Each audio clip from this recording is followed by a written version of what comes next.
कन्याकुमारी से कश्मीर तक 4000 किलोमीटर चले और हमारा लक्ष्य था कि जो देश में नफरत फैलाई जा रही है, हिंसा फैलाई जा रही है, उसके खिलाफ हम भारत जोड़ो यात्रा करें, लोगों को छोड़ें और नफरत को मोहब्बत से काटें। आपकी लाइफ में आपने देखा होगा नफरत से काटा नहीं जा सकता। काटा जा सकता है अगर आपने मुझे गाली दी और मैंने आपको वापस गाली दी, वो चलता जाएगा। मैं दूंगा आप दोगे, मैं दूंगा आप दोगे, चलता जाएगा, कभी रुकेगा नहीं। मैंने आपको मारा, आप मुझे मारोगे, फिर मैं मारूंगा, फिर आप मारोगे। तो ये हिंसा की जो साइकिल बनती है, चेन बनती है, नफरत की साइकिल बनती है, रुकती नहीं है। तो इसको तोड़ने का सिर्फ एक तरीका है और वो है मोहब्बत। इसलिए हमने नारा दिया, नफरत के बाजार में मोहब्बत की दुकान खोलनी है। अब पिछली यात्रा में हम 4000 किलोमीटर चले। आप पूछोगे कि भाई 4000 किलोमीटर चलने के बाद आपको क्या पता लगा, जनता ने आपसे क्या कहा? 4000 किलोमीटर चलने के बाद हमें यह पता लगा कि देश में जो हिंसा है, नफरत है, उसका कारण अन्याय है। कि इस देश में अलग अलग हर रोज अन्याय किया जा रहा है। आज मैं आपको 2-3 तरीके के अन्याय के बारे में कहना चाहता हूं, जो आप समझोगे, एकदम समझ जाओगे। सबसे पहले आर्थिक अन्याय। अब यहां पे अभी मैंने देखा कि अदानी जी का यहाँ पे बड़ा सा ऑफिस है, पास में सड़क पे लिखा था, वो जो साइन होते हैं ना सड़क वाले, उस पे लिखा था, उस पे अदानी जी का नाम। जहां भी आप देखें देश में, चाहे एयरपोर्ट, चाहे पोर्ट्स देखें, इंफ्रास्ट्रक्चर देखें, जंगल की ओर देखें, समुद्र की ओर देखें, जहां भी आप देखो, नदी देखो, जहां भी हिंदुस्तान में कोई धन है, वो सरकार अदानी जी के हवाले कर रही है। सही बात। अब गरीब व्यक्ति देख रहा है, आदिवासी जंगल में रहते हैं, उनको किस चीज की जरूरत है? जंगल की, जल की, जमीन की। सही बात है। और उनको आदिवासी क्यों कहा जाता है? नहीं, यहाँ पे आदिवासी है, हाथ रख दिखाओ। हाँ, आपको आदिवासी क्यों कहा जाता है? आ जाओ यहाँ।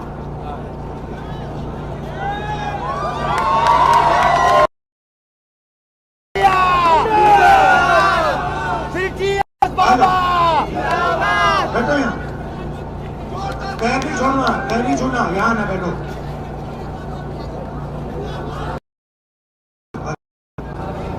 आपको आदिवासी क्यों कहा जाता है? जंगल से ही निकल के आते हैं। मगर आदिवासी क्यों कहा जाता है? आदिकाल से हम लोग के पूर्वज जंगल से निवास। आपको आदिवासी इसलिए कहा जाता है क्योंकि आप हिंदुस्तान के पहले मालिक हो।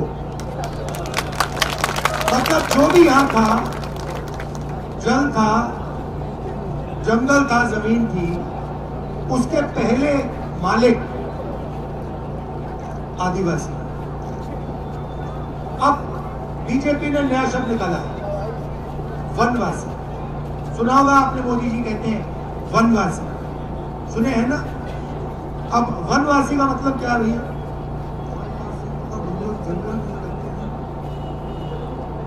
जंगल, घबराओ मत, घबराना नहीं है, नहीं ऐसे नहीं, घबराना नहीं है। तो बीजेपी कहती है कि आप लोग आदिवासी नहीं हो, आप वनवासी हो। मतलब आप हिंदुस्तान के पहले मालिक नहीं हो। आपको जंगल में रहना है, आपको जंगल से बाहर नहीं आना। मतलब अगर आपके बेटे इंजीनियर बनना चाहते हैं, डॉक्टर बनना चाहते हैं, लॉयर बनना चाहते हैं, बिजनेस चलाना चाहते हैं, उद्योग खोलना चाहते हैं, तो आप वो नहीं कर सकते। ये फर्क है। नाम बदल दिया और उसके पीछे सोच कि भैया हमारे जो आदिवासी भाई हैं वो जंगल में रहें, उनका हम जंगल ले जाएं, उनका जल ले जाएं, उनकी जमीन ले जाएं। ये भैया जंगल बड़ा हो रहा है, छोटा हो रहा है, गायब हो रहा है, आस्ते आस्ते आस्ते गायब। अच्छा भैया गायब हो जाएगा तो वनवासी कहाँ जाएंगे? अगर गायब हो गया तो फिर वनवासी जगेंगे, भैया आपका जंगल गया, आपकी जमीन गई, आपका जल गया, चलो भीख मांगो। यही होने वाला है। तो ये हुआ आदिवासियों के खिलाफ अन्याय। अब मैं आपसे सवाल पूछना चाहता हूं, हिंदुस्तान में आदिवासियों की आबादी कितनी है? देखिए चुप हो गए। आदिवासी की हिंदू, ये कौन है? हाथ उठाओ। ये 8% बिल्कुल सही बोला, ठीक है। दलितों की आदिवासी कितनी है? चुप हो गए फिर से। चलो भाई, नहीं 15 किसने बोला? ये 15%। पिछड़ों की आबादी कितनी है? क्या बोले भाई? 50, ठीक है। 50 में 15 जोड़ो, कितना हुआ? 65 में 8 जोड़ो, कितना हुआ? 73। भैया कैसा नाम किया आपने? 73 हुआ, 73, राइट। तो आदिवासी दलित पिछड़ों की आबादी 73%, सही, ठीक है। माइनॉरिटी की कितनी? 15% उसमें जोड़ दो, कितना हुआ? 88 हुआ, ठीक है। अब मुझे बताओ, अभी के लिए हम 73 पे ही रहते हैं, पिछड़े दलित आदिवासी, ठीक है। अब मुझे बताओ, हिंदुस्तान की 200 सबसे बड़ी कंपनियों के मालिकों में ओबीसी दलित आदिवासी कितने? एक भी नहीं। अच्छा ठीक है, अब बताओ 200 कंपनियों में जो कंपनियों को चलाते हैं, बड़े बड़े अफसर जो है, सीनियर मैनेजमेंट जिनको कहा जाता है, उनमें से दलित आदिवासी पिछड़े कितने? 0,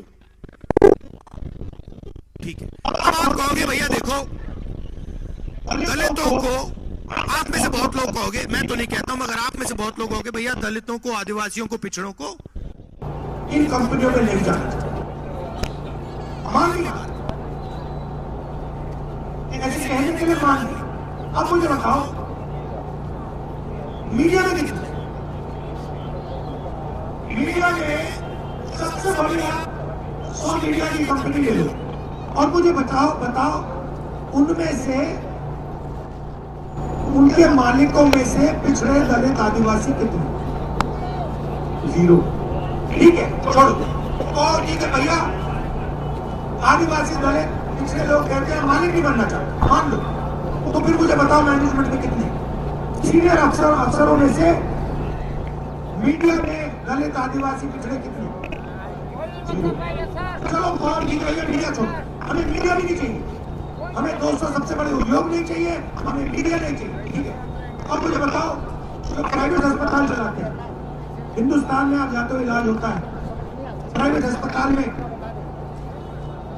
इनके मालिक दलित आदिवासी पिछड़े कितने? 0। अच्छा बताओ मैनेजमेंट में कितने? सीनियर अफसरों में कितने? 0। चलो हमें वो भी नहीं चाहिए, ठीक है। आपने मीडिया छोड़ दी, कॉर्पोरेट हिंदुस्तान छोड़ दिया, अस्पताल छोड़ दिए, चलो स्कूल कॉलेज में चलते हैं। सबसे बड़े प्राइवेट स्कूल और कॉलेजेस जो हैं उनके मालिकों में से दलित आदिवासी कितने आप लोगों भैया में कुछ नहीं चाहिए, वो भी मान लेने वाला हिंदुस्तान की सरकार को 90 अफसर चलाते हैं, IAS अफसर हिंदुस्तान के बच्चे ही मानते हैं। ये जो शिक्षा में पैसा जाता है, स्वास्थ्य में बिना आदमी को आ जाओ काम लगाओ भाई, जल्दी खड़े हो जाओ। ये देखो, ये इस देश का भविष्य है। ये नाम क्या है तुम्हारे? नाम क्या है? नाम बताओ। ज्योति दास तुम्हारा नाम? आप बैठो बैठो।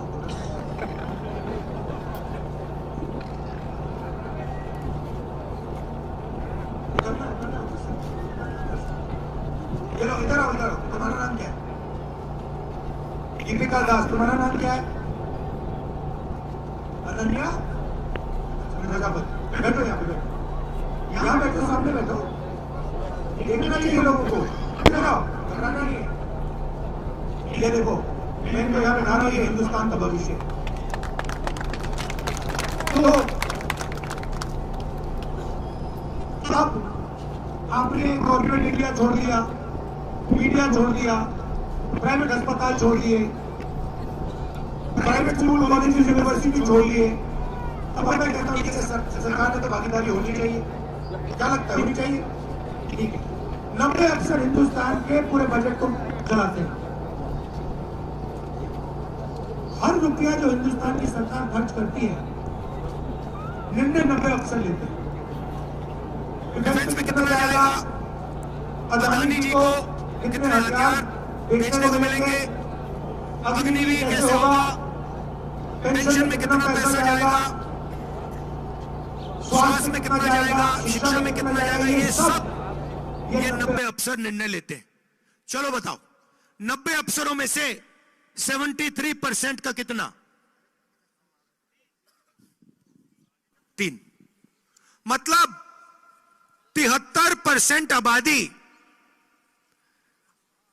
कि ना कॉर्पोरेट इंडिया में भागीदारी,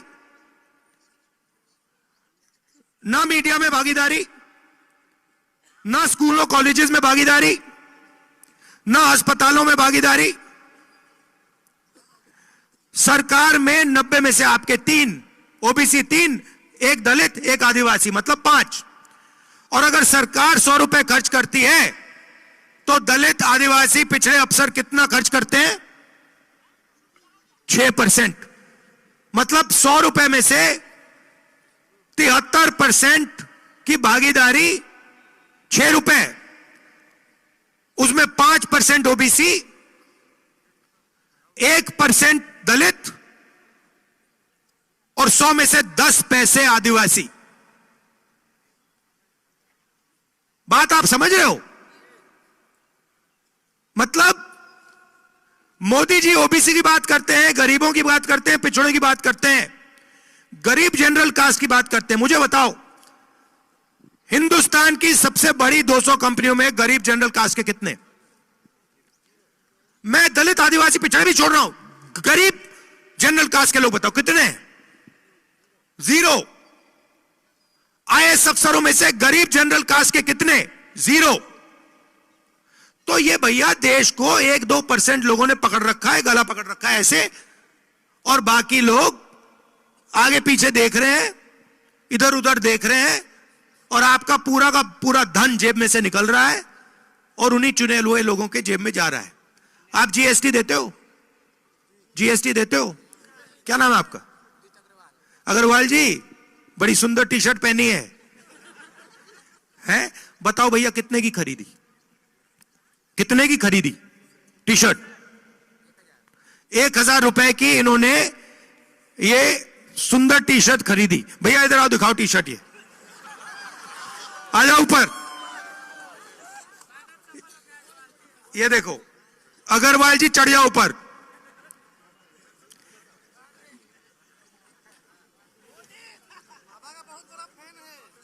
हाँ ये, अब देखो, उस पे खड़े हो जाओ, खड़े हो जाओ। अरे भाई खड़े हो जाओ, कुछ नहीं होगा। खड़े हो जाओ, खड़े हो जाओ। खड़े हो जाओ, शाबाश। ये अब अग्रवाल जी, ये आपने 1,000 रुपए की शर्ट खरीदी है ना?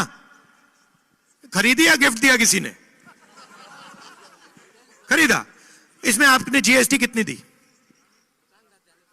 नहीं, दुकानदार जाने ना भाई, आपने दी है। 18% आपके जेब में से जीएसटी निकली, आपको पता भी नहीं लगा। ठीक है? अगर गौतम अदानी यही शर्ट खरीदता, कौन सी दुकान में खरीदी? अंबिकापुर में वो आएगा तो है नहीं, उस दुकान में जाएगा नहीं। मगर अगर मान लो एक दिन वो यहां अपने जो इसने जो जंगल लिया है उसको देखने आ जाए और चले जाए, अदानी दुकान में चला जाए, क्या भैया मुझे ये अग्रवाल जी की टी शर्ट चाहिए, कितने का खरीदेगा? 1,000 रुपए का खरीदेगा। वो जीएसटी कितनी देगा? उतनी ही देगा जितनी आपने दी। आपकी आमदनी कितनी है? 50,000। अदानी की आमदनी कितनी है? गिनती नहीं है। जिसकी गिनती नहीं है वो भी उतनी देगा जितनी ये देगा। अच्छा ठीक है, इन्होंने दे दी, जीएसटी का पैसा कहां जाएगा? सरकार के पास। सरकार के पास से कहां जाएगा?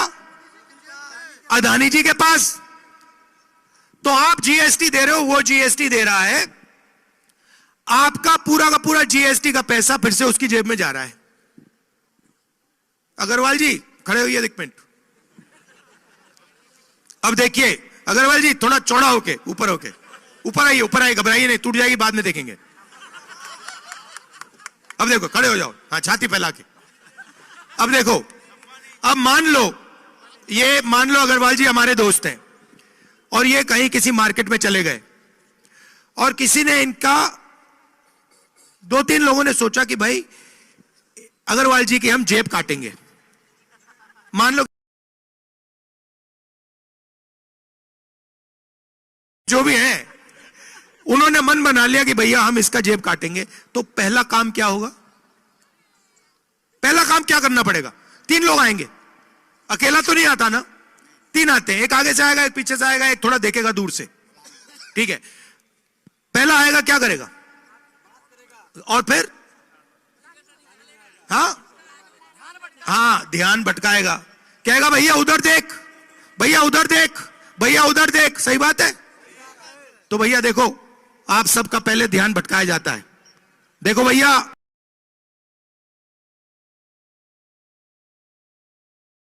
भैया देखो क्रिकेट चल,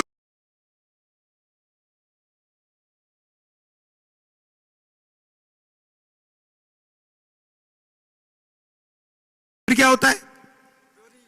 फिर पीछे से बंदा आके ठक जेब काट देता है। जीएसटी, नोटबंदी, वही है। ठीक है, और आखिरी क्या होता है? उसके बाद तीसरा बंदा क्या करता है? तीसरा बंदा देखता है अगर आपने कुछ ज्यादा आवाज की तो 2 झापड़ मारेगा। सही बात है, वही हो रहा है। आप यहां पे थोड़ी सी आवाज करो, पुलिस आ जाएगी।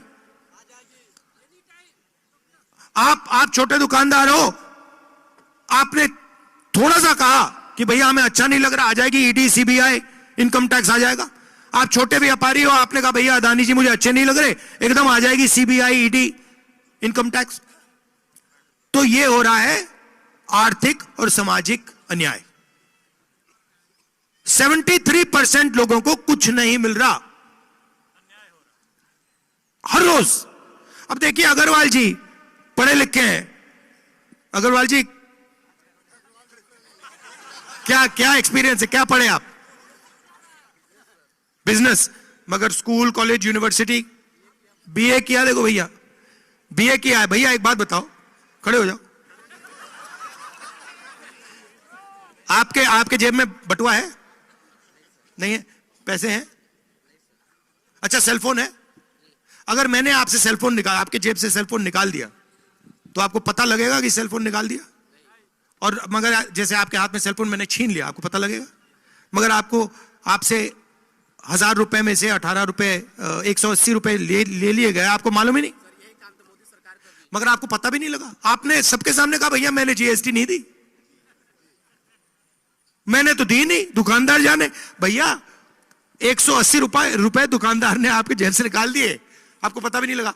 उससे पीछे किसी और ने निकाल दिए, तो चेन बना दी है।